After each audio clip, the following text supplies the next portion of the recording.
नमस्कार, मी पंजाब डक. आज आहे 16 मे 2025 आणि मी आलेला आहे बद्रीनाथ या ठिकाणी. आणि या देवभूमीहून आपल्या महाराष्ट्रातल्या शेतकऱ्याला अंदाज देणार आहे, कारण की राज्यातल्या शेतकऱ्याचा ऊस आहे म्हणून राज्यातल्या शेतकऱ्याला परत ऊसावाल्यासाठी आनंदाची बातमी देणार आहे.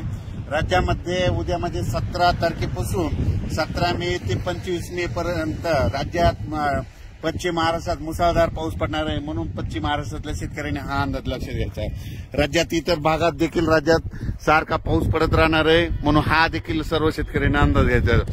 पण राज्यात 17 मे पासून तर तसं तर 30 मे पर्यंत दररोज 2-2 दिवस मुक्काम करत पाऊस पडणार आहे, म्हणून हा अंदाज लक्षात घ्यायचा. राज्यातल्या सर्व शेतकऱ्याला सांगू इच्छितो की हा पाऊस पूर्व विदर्भ, पश्चिम विदर्भ, दक्षिण महाराष्ट्र, उत्तर महाराष्ट्र, कोकण पट्टी, खानदेश, मराठवाडा सगळीकडे पडणार आहे, म्हणून हा अंदाज लक्षात घ्यायचा.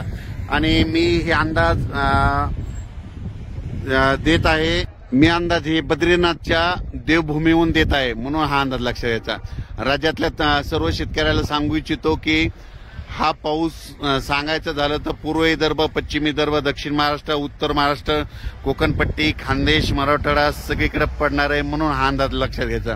पण राज्यातल्या सर्व शेतकऱ्याला सांगू इच्छितो की म्हणजे राज्यात 17 मे ते 25 मे पर्यंत पश्चिम महाराष्ट्र म्हणजे आता जिल्ह्यावाईज सांगतो, म्हणजे सांगायचं झालं तर नाशिक, मुंबई, उत्तर महाराष्ट्र, त्याच्यानंतर पुणे, कोकणपट्टी, त्याच्यानंतर नगर जिल्हा, सातारा, सांगली, सोलापूर, कोल्हापूर मुसळधार पाऊस पडणार आहे, म्हणून हा अंदाज लक्षात द्यायचा. ओढे नाले वाहतील असा पाऊस 17 ते 25 या दरम्यान असणार आहे, म्हणून हा पश्चिम महाराष्ट्रातल्या शेतकऱ्यांना अंदाज